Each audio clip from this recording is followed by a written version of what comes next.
نجات media YouTube channel کا ہمارا جو سوال و جواب کا سلسلہ ہے، آپ کے مسائل اور ان کا حل قرآن و سنت کی روشنی میں، تو آج الحمدللہ اس کا دوسرا سیشن ہے۔ تو اس کے لیے پہلا سوال ہمارے پاس آیا ہے کہ کیا شعبان کی 15 تاریخ کے بعد کسی قسم کا نفلی روزہ رکھا جا سکتا ہے، مثلا سوموار اور جمعرات کا روزہ جو ہے، اور کیا سوموار اور جمعرات کا جو روزہ بندہ مسلسل رکھ رہا ہے پہلے، صرف وہی ان دنوں میں روزہ رکھ سکتا ہے یا کوئی اور بندہ بھی ان دنوں میں روزہ رکھ سکتا ہے؟ اس کی وضاحت فرما دیں۔ السلام علیکم ورحمۃ اللہ وبرکاتہ۔ ان الحمد للہ نحمدہ ونصلی علی رسولہ الکریم، اما بعد۔ جو سوال پوچھا گیا ہے کہ نصف شعبان کے بعد کیا اگر کوئی شخص نفلی روزہ رکھنا چاہتا ہے تو وہ رکھ سکتا ہے، خاص طور پر سوموار اور جمعرات کا روزہ، اور اس حدیث کا کیا حکم ہے اور کیا اس کا مطلب ہے؟ سب سے پہلی بات تو یہ ہے کہ شعبان کا مہینہ رسول اللہ صلی اللہ علیہ وسلم کا کثرت سے اس میں ملتا ہے۔ سیدہ عائشہ رضی اللہ تعالی عنہ فرماتی ہیں کہ رسول اللہ صلی اللہ علیہ وسلم رمضان المبارک اگر کسی مہینے کے سب سے زیادہ روزے رکھتے تھے تو وہ شعبان کا مہینہ ہے، اور یہ حدیث سنن اربعہ کے اندر موجود ہے، اذا انتصف الشعبان فلا تصوموا، جب شعبان نصف ہو جائے تو روزہ مت رکھو۔ اس حدیث کا معنی یہ ہے کہ کوئی شخص استقبال رمضان کی نیت سے یا مطلق نفلی روزہ نصف شعبان کے بعد نہ رکھے، البتہ ایسا شخص جو رسول اللہ صلی اللہ علیہ وسلم کی شعبان میں کثرت سے روزہ رکھنے والی سنت پہ عمل پیرا ہو کے وہ شعبان کے روزے تسلسل کے ساتھ رکھ رہا ہے، اس نے شروع شعبان سے ہی روزے رکھے،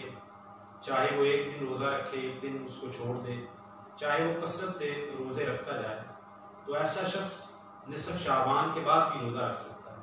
کیونکہ سیدہ ام سلمہ رضی اللہ تعالیٰ عنہ سے ایک روایت آتی ہے کہ گویا رسول اللہ صلی اللہ علیہ وسلم شعبان سارے شعبان کے روزہ رکھ لیتے تھے۔ تو گویا اس سے یہ معلوم ہوا رسول اللہ صلی اللہ علیہ وسلم کے عمل مبارک سے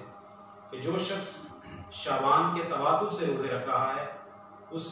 حدیث کو سامنے رکھ کے کہ اللہ کے رسول صلی اللہ علیہ وسلم اس مہینے میں کثرت سے روزے رکھتے تھے، لہٰذا ایسا شخص نصف شعبان سے پہلے بھی روزے رکھ سکتا ہے اور نصف شعبان کے بعد بھی اس کا یہ تواتر اور تسلسل چلتا رہ سکتا ہے اس میں ممانعت کی۔ اسی طرح جو شخص قضاء کا روزہ رکھنا چاہتا ہے، یعنی گزشتہ رمضان میں اس کے بیماری کی وجہ سے، سفر کی وجہ سے، اور خواتین کے خصوصی جو حاجت کے عذر کی وجہ سے روزے رہ جاتے ہیں، شرعی عذر کی وجہ سے، لہٰذا وہ قضاء کے روزے نصف شعبان سے پہلے بھی رکھے جا سکتے ہیں اور نصف شعبان کے بعد بھی رکھے جا سکتے ہیں، وہ اس حکم میں شامل نہیں ہے۔ اسی طرح جس شخص نے کوئی نظر مان رکھی ہے کہ وہ اس کا فلاں کام ہو گیا تو وہ روزہ رکھے گا، لہٰذا ایسا شخص بھی رمضان نصف شعبان کے بعد بھی اپنی نظر کو پورا کرنے کے لیے روزہ رکھ سکتا ہے۔ اسی طرح ایسا شخص جس نے کوئی قسم اٹھائی اور قسم کو پورا نہ کر سکا تو اس پر قسم وغیرہ کا کوئی کفارہ ہے یا کوئی اور بھی کفارہ جس میں روزے لازم ہوتے ہیں، تو لہٰذا وہ شخص بھی نصف شعبان کے بعد روزہ رکھ سکتا ہے۔ اسی طرح جو شخص صوم داودی رکھتا ہے، یعنی داود علیہ السلام کے طریقے والا روزہ کہ جس کو رسول اللہ صلی اللہ علیہ وسلم نے نفلی روزوں میں سے پسند کیا ہے کہ ایک دن روزہ رکھو ایک دن روزہ چھوڑ دو، تو اگر کسی شخص کا ایسا معمول ہے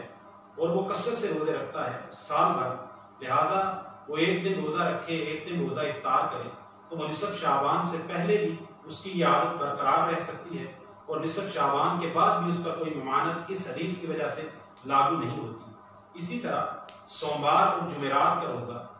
جو شخص اس سنت پر عمل کرنا چاہتا ہے کہ رسول اللہ صلی اللہ علیہ وسلم نے سوموار اور جمعرات کے روزے پر تسلسل کے ساتھ تواتر کے ساتھ عمل کیا ہے۔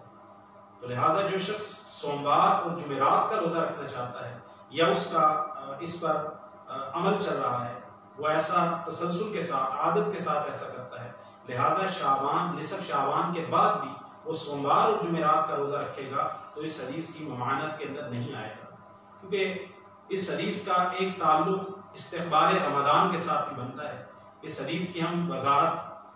جو ہے وہ صحیح بخاری اور مسلم کی دوسری حدیث سے لے لیتے ہیں۔ رسول اللہ صلی اللہ علیہ وسلم نے فرمایا لا يتقدمن احدكم رمضان بصوم یوم او یومین، تم میں سے کوئی شخص رمضان سے ایک دن یا 2 دن پہلے کا روزہ نہ رکھے، یعنی استقبال رمضان کا روزہ نہ رکھے، الا ان یکون رجل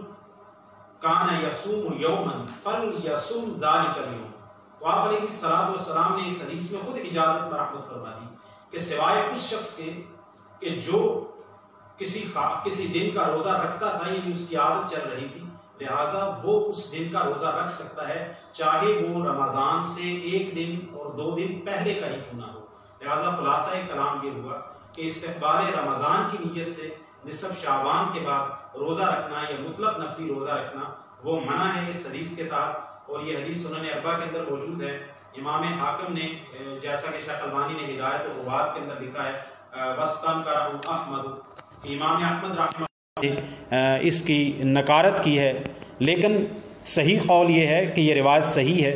شیخ البانی رحمہ اللہ نے اس کو صحیح قرار دیا ہے۔ نصف شعبان کے بعد مطلق یا عام نفلی روزہ یا استقبال رمضان کی نیت سے روزہ نہیں رکھا جا سکتا، لیکن اگر کوئی شخص قضاء کا روزہ رکھنا چاہتا ہے نصف شعبان کے بعد رکھ سکتا ہے، کوئی شخص نظر کا روزہ رکھنا چاہتا ہے وہ نصف شعبان کے بعد رکھ سکتا ہے، کوئی شخص کفارے کا روزہ رکھنا چاہتا ہے وہ نصف شعبان کے بعد رکھ سکتا ہے، کوئی شخص صوم داودی 1 دن روزہ رکھنا 1 دن چھوڑنا اس کی عادت ہے وہ نصف شعبان کے بعد رکھ سکتا ہے۔ اسی طرح سوموار اور جمعرات کا روزہ نصف شعبان کے بعد آتا ہے، یہاں تک کہ ان دونوں میں سے کوئی دن بھی رمضان سے 1 دن اور 2 دن پہلے بھی آ جائے تب بھی وہ سوموار اور جمعرات کے روزے کی نیت سے روزہ رکھ سکتا ہے۔ رسول اللہ صلی اللہ علیہ وسلم نے صحیح بخاری اور مسلم کی جو حدیث میں نے آپ کے سامنے پڑھی ہے، آپ نے فرمایا الا ان یکون رجل کان یصوم یوما فلیصم ذلک اليوم، جو پہلے سے ایسی عادت کے ساتھ روزہ رکھا کرتا تھا تو اس شخص کے لیے رمضان سے 1 دن پہلے یا 2 دن کی بھی ممانعت نہیں ہے۔ واللہ اعلم۔